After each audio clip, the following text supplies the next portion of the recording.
실력 없는 것 같은데? 라고 다른 사람들이 자, 이번 사고는 어떤 내용일까요? 길이 상당히 넓습니다. 제한속도 50이고요. 교차로에서 직진을 하기 위해서 사이드미러, 백미러 확인 후 앞을 보니까 황색 신호로 바뀌었습니다. 멈추기에는 늦었다고 생각해서 가고 있었는데요. 황색 신호로 변경된 사실을 안 것은 한 정지선 10 내지 12m 전이었습니다. 그런데 멈출 수 없겠다 싶어서 진입했는데 오토바이가 좌회전 들어오네요. 오토바이. 그러면 상황으로 봐서 빨간불에 좌회전한 것으로 보여지는데요. 근데 경찰은 그쪽도 황색 신호였을 거라고 말해줍니다. 오토바이는 3차로나 4차로에서 좌회전한 것 같습니다. 네. 근데 저는 오토바이를 못 봤어요. 오토바이를 못 봤고요. 제가 황색불을 발견한 순간 멈추게 됐다 그러면 교차로 한가운데서 멈췄을 것이라고 판단해서 그대로 들어갔습니다. 부딪힌 다음에도 노란불이었습니다. 상대 오토바이는 안 보였습니다. 쌍방 가해자입니다. 근데 상대가 많이 다쳤습니다. 근데 경찰은 둘 다 신호위반이라고 그러는데 이게 합의가 필요한가요? 상대는 쇄골, 갈비뼈, 무릎골절 그러면 8주 내지 12주 나왔을 것 같은데요. 네, 저는 2주 진단이고요. 자, 그럼 상대가 아이고 운전자범이 있긴 있는데 옛날 거네요. 2015년도 거. 그거 아이고 2015년도 거는요. 사망시 형사비금 3천만 원 나오고요. 변호사님비 500만 원 나오는데 이것은 정식 기소됐을 때, 구속되거나 정식 기소됐을 때. 한문철의 초기 대응 플랜이면은 이거 억울할 때 경찰 조사 단계부터 제 도움을 받을 수 있는데 이거는 제 도움 못 받습니다. 아이고. 자, 그러면 그냥 제가 제 설명만 드릴게요. 먼저 그림은요. 이런 거네요. 먼저 그림 설명 보겠습니다. 이렇게요. 직진하고 있는데 여기서 신호위반으로 오토바이. 근데 한 10 내지 12m에서 황색으로 바뀌었다는 거죠. 오토바이는 여기서 들어왔다는 겁니다. 그럼 오토바이는 황색불에 들어온 게 아니고 오토바이는 무슨 불에 들어온 거예요? 빨간불이죠. 아까 무슨 불이라고 그랬어요? 아까 불박차는 직자 신호라고 그랬나요? 직진 신호. 예. 이따 봐야 되겠네요. 어떤 상황인지. 그럼 보겠습니다. 신호가 어떤 상황인지. 직진이네요. 직진 신호면은 내가 직진이면은 오토바이가 좌회전하는 건 빨간불에 좌회전해요. 그지? 예. 그러니까 경찰이 둘 다 황색 신호 좌회전이다. 그래요. 둘 다 황색불의 좌회전인데 상대는 좌회전을 할 수 없는 상태. 즉 빨간불의 좌회전입니다. 나는 황색불, 상대는 빨간불이라고 생각해야 돼요. 자, 어떤 상황인지 보시죠. 이유에서 실력 없는 것 같은데? 라고 다른 사람들이 아직까지 사고 났을 때 황색 신호. 여기서 바뀌네요. 12m는 좀 더 되네요. 왜냐면 차가 2대 있잖아요. 그럼 요거만 해도 10m인데 요 차와 차 사이의 공간이 한 3m는 될 겁니다. 차가 딱 붙어 있지는 않거든요. 붙어 있으면 10m예요. 근데 여기가 13m. 요거 공간이 좀 넓어 보이는데 여기까지가 한 18m 될 것 같은데. 그죠? 그리고 요 숨어 있는 거 요거 한 20m 될 것 같은데. 대략. 시속 50으로 달리면은 26m 필요해요. 그 정지선 좀 지나서 멈추게 될 겁니다. 예. 여기쯤 멈추게 될 거예요. 예. 지금 이곳 제한 속도가 얼마인지 보겠습니다. 제한 속도는 50. 네. 근데 불박차 50 이하라고 쓰셨는데요. 아니 50 이하면 불리해요. 많은 분들이 내 속도 늦게 가면 좋은 줄 알고 50보다 오히려 빨라야 좋은 거예요. 최소한 50이 돼야 돼요. 지금 보험사에서는 50대 50이라고 주장한대요. 예. 둘 다 신호위반이라고. 신호위반도 차원이 달라요. 빨간불 신호위반하고 황색불 신호위반하고는 차원이 다릅니다. 자, 이거 다시. 지나가면서 뭘 볼 거냐면 옆에 차에, 이제 옆에 서 있는 차에 근데 그 사람들 있잖아. 이윤석. 요거 황색불 바뀌는 순간 근데 그 사람들 있잖아. 이윤석 씨 요때, 예. 요때. 쓰려고 부른 거 같아. 여기 가깝네, 여기는. 다행히 가깝네, 그죠? 두 차 사이가 가까워요. 이건 좋은 거예요. 근데 그 사람들 있잖아. 이윤석 쓰려고 부른 거 여기, 요, 가깝네. 요 한 1m? 1m. 이거 좋은 거예요. 그래? 여기 또 1m. 그럼 정선까지, 근데 그 사람들 있잖아. 이윤석 지금, 여기까지요. 요 카니발이 한 5m 정도 되고, 그 앞에 차도 한 5m 보면은, 여기가 12m 정도 되네요. 12m.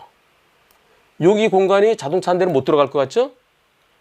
요거 한 4m 칠까? 16m. 20m 되겠네. 약 20m. 약 20m. 그러면, 그지? 대략 20m 될 것 같아요. 나중에 실사해보면. 그러면 시속 50일 때 정선을 한 6m 지난 지점에 멈추게 될 것 같아요. 그러면 어떻게 해야 돼요? 거기 서야 돼요? 끼! 여기 서야 돼요? 예. 도로교통공단에서요. 저는 이런 사건을 많이 보잖아요. 여기쯤 섰으면 오토바이가 슝 빠져나갔을 거다. 그래서 불박차 잘못 있다. 이렇게 도로교통공단에서 분석하는 경우도 전 봤어요. 그래서 불박차 잘못 있다. 재판받아라. 이런 경우도 있고요. 또 법원에서는요. 어차피 정선을 못 멈춘다. 그 정선을 못 멈추면 빠져나가야 된다. 거기 서 있으면 되느냐? 그래서 불박차가 지나간 것이 지금도 황색 신호 아니냐? 사고 난 다음에도 황색 아니냐? 자, 아직도 황색 아니냐? 아직도 이제 바뀌었네. 예. 그러니까 빠져나가야 여기 정선 통과한 것이 신호위반을 볼 수 없다. 그럼 신호위반 아니면 그럼 빠져나가야 되는데. 오토바이를 발견한 순간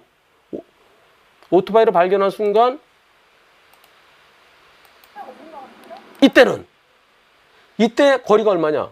이때 거리 요게 26m가 안 된다. 그러면 내가 이때도 피할 수가 없다. 예. 그러면서 불박차에 이거는 신호위반 사고가 아니다라는 그런 법원 판결이 얼마 전에 있었습니다. 이 사고는 경찰은 무조건 되고 신호위반이라고 할 겁니다. 그리고 검사는 기소할 겁니다. 법원에서요. 제가 설명한 내용으로 법원에 기소되면 이건 어차피 저 오토바이 운전자가 8주 이상 8주에서 12주 정도 나왔을 거예요. 그러면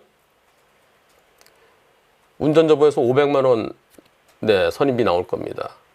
그걸로 변호사님에서 무죄 주장해 보세요. 제가 지금 말씀드린 무죄 판결 딜레버전에 관련돼서 아주 훌륭한 판결 중에 하나인데요. 바로 이겁니다. 여러분 전에 보셨을 거예요.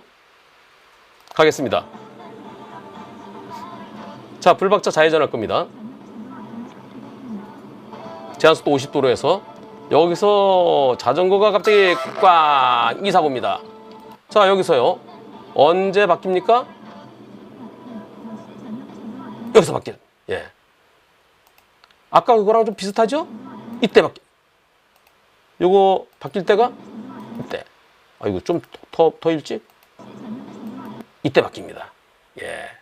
이때 바뀌었고요. 이때 바뀌는 순간 거리가요. 불박차는 시속 50.4km로 가고 있었습니다.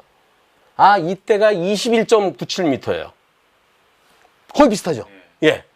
이때가 22.97m. 판결문에 나온 거예요. 근데 이때 급제동하면은 26.5m가 필요하다. 시속 51대 26m인데 이 불박차가 50.4기 때문에 조금 더 필요한 거예요. 네. 그러면 여기서 여기쯤 멈추게 된다. 그러면 정선 지나서 멈추면 어떻게 되느냐?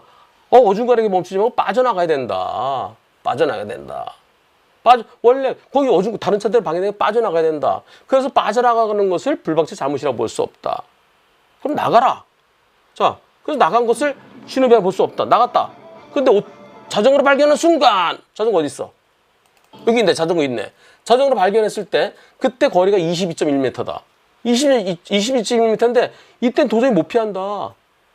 아니 내가 어떻게 피하느냐. 시속 50일 때 26m 피하는데 이건 못 피한다. 난 방법이 없다. 예. 그런 판결이 얼마 전에 있었어요. 보여드릴까요? 예. 보여드리겠습니다. 바로 지금 보신 사건에 대한 판결이에요. 네. 우리 주태권 변호사가 대전까지 내려가서 이 사건을 진행했는데요. 자, 변호인 변호사 주태권. 저희 사무실에서 제가 맡아 진행했던 사건입니다. 주태권 변호사한테 자, 이 사건 포인트가 이거다. 황색 신호로 바뀌었을 때가 거리가 몇 미터냐. 그럼 거기서 바로 브레이크 잡으면 어디쯤 멈추게 되느냐. 정지거리가 얼마냐. 정선을 지나쳐서 멈추게 되면은 그럼 어떻게 되느냐. 빠져나가야 되지 않느냐. 교차로 거기 지나서 거기 딱 무드거리 서 있으면 되느냐. 빠져나간 것이 신호위반은 아니다. 그리고 가는데 자전거 딱 발견했을 때 그때 어떻게 멈추느냐. 그렇게 주장해라. 네. 그래서 자, 이거는 황색 신호인데도 네, 왜 황색 신호인데 멈추지 않았느냐? 그 신호 위반했다. 그래서 18주. 아까 거랑 거의 똑같은 사건이에요. 그런데 이것은 신호 위반 때문에 일어난 사고냐? 보겠다. 자, 차량 속도는 50.4km다. 근데 정선까지 거리가 21.97m다. 약 22m다. 근데 그때 거리 급제동하면 26.5m가 필요하다. 자, 그렇다 그러면 그때 급제동하면 교차로 일부 들어가서 멈추게 된다. 한 4m 정도 들어가서 멈추게 된다. 그러면 빠져나가야 된다. 그래서 그것을 빠져나간 것을 신호위반으로 볼 수 없다. 또 자전거를 처음 발견했을 때 그때 내 속도가 신속하게 빠져나가다 보니까 51.3km, 시속 51.3이다. 자전거 발견했을 때 22.1이다. 그럼 급제동하면 27m 필요하다. 못 피한다. 그래서 이거 뭐야? 그래서 신호위반 사고가 아니다. 잘못 없다. 그래서 무죄로 선고해야 된다. 그런데 이게 머리를 많이 든 중상이에요. 그런데 저희가 예비적으로 합의를 했어요. 예, 혹시 무죄 안 나오면 어떡하지? 운전자 보험이 있어서 많이 다쳐갖고 또 그 노인분이 많이 다쳐갖고 네, 형사 합의는 또 했습니다. 운전자 보험에서 나오니까요. 합의했으니까 공소권 없습니다. 공소권 없이 먼저거든요. 무죄인데 합의했기 때문에 공소권 없습니다. 바로 이 사건. 네. 판결번호 외워두세요. 대전지방법원 2023고단 245. 경찰은 딜레마존을 인정하지 않지만 법원에서는 이렇게 폭넓게 딜레마존을 인정하고 있습니다. 그렇다면 이 사건이요. 이 사건 지금 제가 보여드린 대전 사건하고 거의 비슷하지 않습니까? 자, 예. 이 사건 만약에 초기 대응 플랜이었으면은 제가 처음부터 경찰 단계부터 도로교통공단에 감정해달라고 그래서 이제 강력하게 무죄 주장을 하고 싶은데 이분은 제 도움을 못 받습니다. 하지만 네, 나중에 경찰에서 이 주장해도 안 받아줄 거예요. 변호인 없이 주장하면은 경찰에서 안 해줘요. 이분 한 달에 3만 원씩 내고 계세요. 전부 다 헛방이에요, 헛방. 여러분들 아마 한 70-80% 이상이 이분처럼 옛날에 2015년도부터 지금 거의 9년째 쓸데없이 한 달에 3만 원씩 내고 계신 분들, 물론 쓸 때는 좀 있겠죠. 예, 무슨 일배책, 일상생활 배상 책임보험이라든가 뭐 그런 거요. 그래서 일부는 이렇게 쓸 때가 있겠지만 진짜 이런 사고 났을 때는 운전자 보험이 우선 만약에 뭐 사고 났을 때 벌금 지원받고요. 형사비금 지원받고 억울할 때 변호사 도움을 받을 수 있고 뭐 이럴 때 쓰는 거 아니겠습니까? 근데 지금 이분은 도움을 못 받습니다. 자, 과연 신호위반으로 끝날지 아니면 제가 보여드린 아까 대전지방법원 판결처럼 딜레마 전원을 인정받을 수 있을지 나중에 결과가 나오면 알려주십시오. 그리고 중간중간에 이제 힘들거나 궁금하신 거 있으면 계속 질문 주십시오. 변호사님, 보름 씨. 저 운전자 보험 가입하려고 하는데 뭐가 중요할까요? 뭐가 제일 필요할 것 같아요? 변호사 비용이요. 그렇습니다. 한문철의 초기 대응 플랜은 사고 직후 경찰 조사 단계부터 변호사 선임비를 지원해주고요. 변호사를 선임한 직후 곧바로 보험사가 선임비의 50%를 특약 실손 범위에서 지원해줍니다. 변호사님, 제 조카가 자전거 타고 가다가 비싼 차를 쭉 긁었거든요. 아이고. 그래서 언니가 수백만 원을 물어주게 생겼어요. 이런 경우는 어떻게 해야 돼요? 그런 경우에도 한문철의 초기 대응 플랜은 우리 애들뿐만 아니라 우리 가족들이 실수로 누군가에게 손해배상해줘야 될 때 특약 실손 범위에서 보장해드립니다. 정말 운전자를 위한 운전자 보험이 맞네요.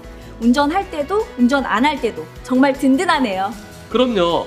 저 한문철이 제 이름을 걸고 만들었습니다. 제대로 만들어야죠. 1644 0078 보험 체결 전 상품 설명서 및 약관을 읽어보시기 바랍니다.